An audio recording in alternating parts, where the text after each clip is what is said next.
His name echoes through time and space, slipping through the cracks of the void. It has reached the furthest corners of the origin system, calling out to those in search of purpose. They know him as the man with a golden hand. He is Parvos Granum. Welcome back to the channel, Tenno. I am your host, Vault Zero. I make daily Warframe content, as well as Warframe lore content. Today we'll be discussing a figure within the Warframe community that is quite influential. He even structured the original major faction that is the Corpus. Even though they plotted an assassination attempt against him, not even the Void itself was strong enough to deter Parvos Granum and his iron will. We're going to dive into his origins, his rise to power, and his future goals and what that means for the future of Warframe. The merchant cult known as the Corpus were originally founded by Parvos Granum in the Orokin era. He is also the inventor of the Specter technology. As part of a deal he made with the Orokin, he received the Protea Warframe, capable of time travel and navigating the void, as his personal bodyguard. He was presumed dead for a millennia after being betrayed by the Corpus board of directors, where an assassination attempt resulted in his ship being lost during a faulty void translation. Unlike the current era Corpus, most notably the famous Nef Anyo, who achieved their wealth through slothful means, Parvos Granum is a cold, calculating, and intelligent man who values hard work and will actively take steps and measures to achieve his goals.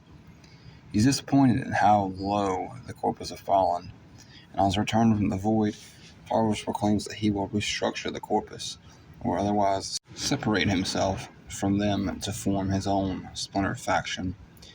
Following his return, the current Corpus board of directors have been largely absent as Parvos leads the Corpus forces in space. He's formed the Sisters of Parvos with Valia Galerios as his assistant. He is already making major plays since his return to the Origin system. He's dispatched salvage teams to the 010 and hired Drossus to acquire Uncharted artifacts from Maverick's laboratories. Parvos Granum grew up during the height of the Orokin era, together with his brother Claudius, who he admired for his physical strength while being frustrated by his naivety and his lack of ambition. Occasionally, he would imagine he had a clever sister instead. Perhaps this is where the idea would form in his mind of the formation of the Sisters of Parvos. They lived together with their father on a small farm as grain farmers, the same as dozens of generations of their family before them. And after years and years of backbreaking manual labor, one day Parvos left for the nearby Orokin city. He was awestruck by the dissonant splendor of the gem-encrusted gold and the ivory architecture, flaunting their wealth accrued through greed upon simple living people like himself and his family. He shouted, "I take what I am owed." He ripped a handful of rubidoed jewels from the gates and tried to run, but was promptly caught by Orokin servants, which dragged him to the town square. As punishment for theft, his left hand was cut off with a plasma dagger. While the crowd gathered and cheered, he managed to swallow one of the rubidoed gemstones. With the rubido burning up inside him, Parvos managed to crawl back to his farmstead, where his father and brother found him collapsed and near death. After coming back to his senses, he threw up the molten rubido, a feat that Parvos affirms would have killed any man with lesser convictions. And that single stone was worth more than 10 generations of farm work. Parvos returned to the city, pawning the gem for a financial loan. His newfound wealth in hand, he then loaned parts of it to other poor folk like him, those who desired more for their lives. With each new investment or associate, Parvos taught them his philosophy of the evils of contentment and idleness, as well as the gift of desire, while his partners themselves went on to further their loan to others and spread their teachings, gathering more followers with each transaction. In time, his fortune had multiplied exponentially, so much so that he would fashion himself a golden prosthesis for his missing left hand. One day during his journeys, news reached him that his father had finally collapsed under the toiling farm work. Parvos would rush home and find his father already deceased. Committing to the end of the history of his family's brutal and extorted labor, he gave the order to flatten and demolish the farmstead and the surrounding fields. Despite Caladi's protest, in their place he erected a new city of the future called Corpsium, where even the smallest of men will be able to apply his wit and desire to make his own wealth.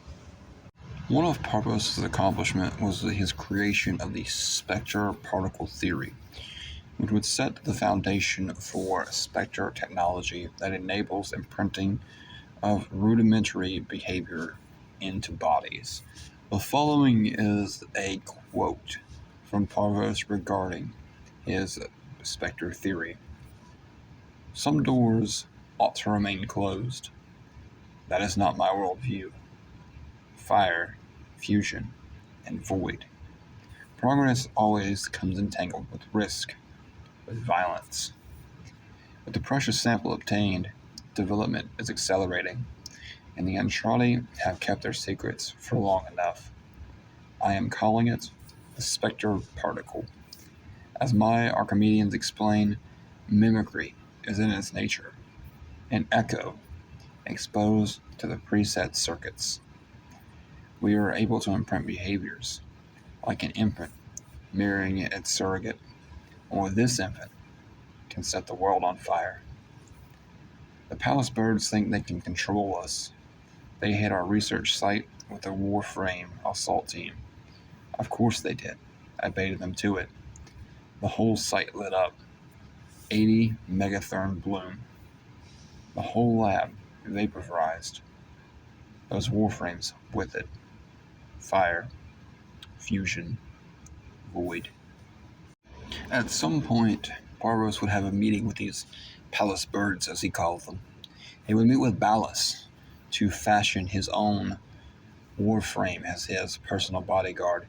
"At last, esteemed Parvos, tell me what you desire, and we shall furnish you." "My desire is well known to you. Assemble what I have designed, and I shall be on my way." Potent weaponry, exquisite anatomy, those are trivial. But temporal manipulation, even the Entrati... The Entrati have violated time, and I have violated them. Having acquired the Andrade's research into time, Parvos Granum conceived the designs from Protea to serve as his bodyguard, and then as part of an undisclosed deal, Ballas obliged in creating the time-manipulating child of two fathers. As we know, Parvos would later be betrayed by the Corpus Board of Directors, whose assassins sabotaged his transport void drive. However, Protea's time powers were managed to save him. This resulted in him being trapped in a part of the void, which was known as the Granum Void. Cold and calculated as always, us re-entering the Granum Void was always part of the plan. What shall we name her then? This child of two fathers. Upon entering the Granum Void, Protea scans us and reactivates herself, resuming her role as the bodyguard and enforcer for Parvos' will. Really quick, you guys, I really appreciate you guys for watching the video. If you made it this far, make sure you smash that like button. I would like to take a second to talk to you guys about channel memberships. We just unlocked them not long ago. Really exciting stuff. They start at only $2.99 a month, and what they do is they help us to get better sound equipment, better recording equipment, things like that, that just help us make better content. Um, you get really cool perks with it, unique stickers, emojis, behind the scenes looks, members only minute videos, members only polls, really cool stuff. I encourage you guys to check that out. That'll be linked in the description below. Um, and as always, if you guys are unable to give to the channel financially at this time, I understand. And just know that your viewership is more than enough for me. We find that Parvos is still alive when the Corpus Board of Directors continuously vote, reaching an impasse. Nef Anyo invokes the Deadlock Protocol. This is a contingency plan in order to instate a successor to the founder. Nef Anyo makes the claim that he is a genetic heir, which, if true, would give him total control of the board. He intends to prove this by searching for traces of Protea and using the Solaris United workers as a sacrifice for the void temporal jumps to reach the Granum Void. Naturally, the Tenno fight to thwart this plan, reaching the Granum Void before Anyo's henchmen do. There we find that Parvos has been preserved by Protea's sacrifice, trapping him in a temporal prison, at the cost of her herself becoming a Specter. Parvos does not deny Anyo being his son, but is disgusted with his twisted and slothful methods within the Corpus, stating he simply used him to summon the Tenno to reignite Protea into action. Our final encounter with Parvos inside the Granum Void has us defeat the Protea Specter, but has us trapped after Anyo's fleet is destroyed. We defeat the Specter, and in the aftermath, Parvos Granum is unfazed by the defeat. He sends the Tenno an inbox message stating that he intends to restructure the Corpus from within to counter the impending threat from Tau. What that is, we can only speculate. Otherwise, he will abandon his children and splinter off into a new faction. He invites the Tenno as well as Solaris United that seat next to him. From there, he goes on to create the Sisters of Parvos. He recruits candidates to rise above the masses and become his sisters, providing them powerful Hound companions, Warframe Specter guardians, and latent technological weapons in the form of tenant weaponry. Valia Glarios serves as the right-hand woman, overseeing the growth of the sisters. From there, he partners with Drusus, the Luverian curator, but when Drusus was unable to make payments on time, Dante's Luverian was seized as compensation. Also, he has shown a desire to weaponize Jade. He has his forces attacking the Stalker's stronghold and trying to seize Jade's volatile motes to create an army of Jade-like Eximus. What this means for the system, I'm honestly unsure. I will say this is a hot take.